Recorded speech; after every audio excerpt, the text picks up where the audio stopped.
Bonjour, moi c'est Leiga Dakouri, actrice comédienne de ma famille avec Akissi Delta. Alors, bonsoir Leiga. Leiga joue dans quel rôle dans ma famille? Elle joue quel rôle pour ceux qui ne... Oui, dans ma famille, j'étais la maîtresse de Go Michel. Alors, Leiga, on vous avait arrivé deux béquilles, c'est arrivé difficilement ici. Alors, ces deux béquilles, c'est pourquoi? De quoi souffre Leiga? Ah oui, vous m'avez vu venir en train de marcher difficilement.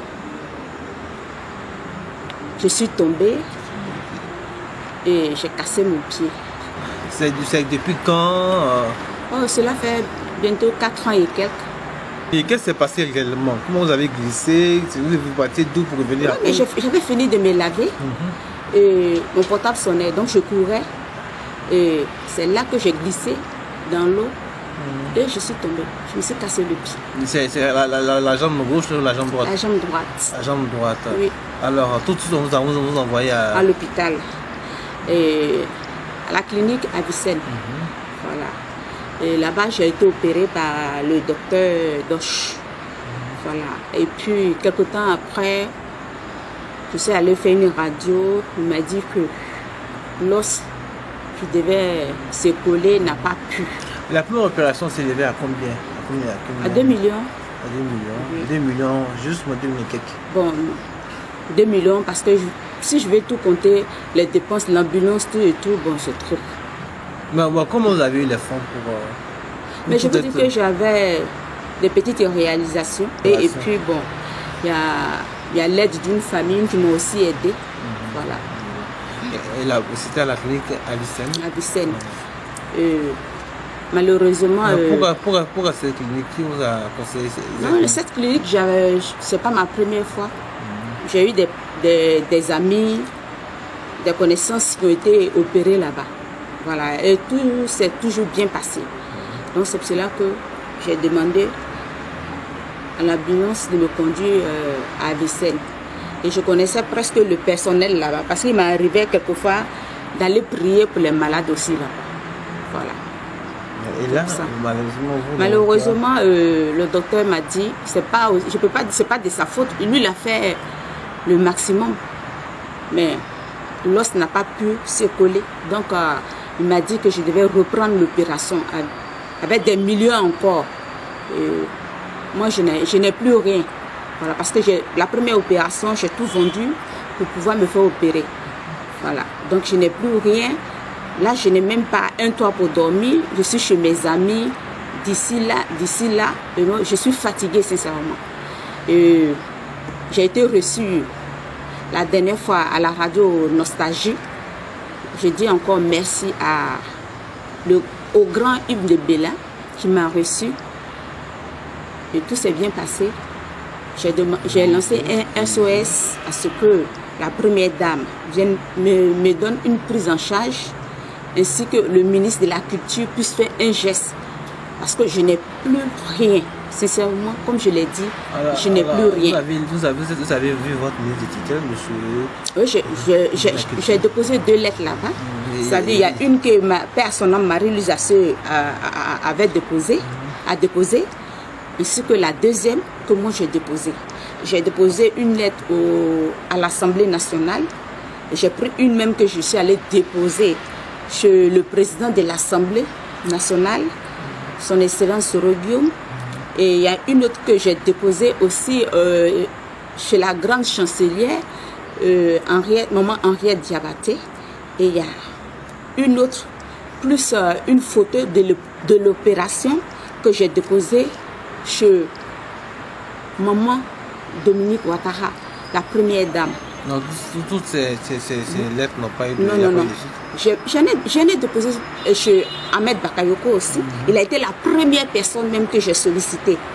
Voilà. Mais ce que moi je sais que ces lettres même ne sont pas encore arrivées à destination. J'ai même déposé une lettre. Là où on m'a répondu, c'est au 43e Bima. Parce que je me suis dit que je suis fatiguée. Je pensais qu'ils avaient le matériel pour faire l'opération. J'étais au 43e Bima. Et là, ils m'ont reçu, ils m'ont dit que malheureusement, ils n'avaient pas le nécessaire, mais eux, ils savaient que j'avais déjà déposé une lettre chez le président de la République. Malheureusement, jusque-là, pas de réponse. Parce que j'ai déposé aussi une lettre chez le président de la République. Et j'ai déposé un peu partout. Voilà. Chez les différents maires, j'en ai déposé. Je suis allée chez maman Dominique plus de 8 fois à son cabinet. Je suis allée là-bas plus de 8 fois. Les va-et-vient, jusque-là, rien. Mais ce que je me dis qu'ils n'ont pas encore reçu. J'ai même vu à Salfo, voilà, qui a promis m'aider. Non, on dit les gars, c'est vous souhaitez avoir une prise en charge pour vous soigner. Me faire opérer. Opérer. Avant les gars, comment les gars vivent? Mais comme je le dis, je survis et je remercie le Seigneur parce que je respire encore. Donc je rends gloire à Dieu. Et je demande l'aide. Il n'y a pas quelqu'un qui connaît la valeur d'un pied qu'un footballeur. Donc je demande de l'aide à tous les footballeurs, particulièrement à Eto'o Fils, que j'aime tant, à Drogba Didier, à Adebayor, ainsi que leurs épouses, à tous les Africains, à tous les Ivoiriens, à tout le monde. Là, je ne peux pas travailler. Je n'arrive même pas à travailler. Le dernier tournage, je devais voyager. De ma famille, je devais voyager. Je n'ai pas pu. L'État était obligé de changer le scénario pour que je puisse tourner ici. Alors que quand tu ne tournes pas assez, tu n'as pas assez d'argent, je ne peux pas m'arrêter pour tourner, je ne peux pas marcher, je ne peux rien faire. Donc c'est très difficile pour moi. C'est très difficile, je n'arrive pas à joindre les deux bouts. Donc je vous demande pardon. Faites tout pour pouvoir m'aider, pour que je puisse récupérer.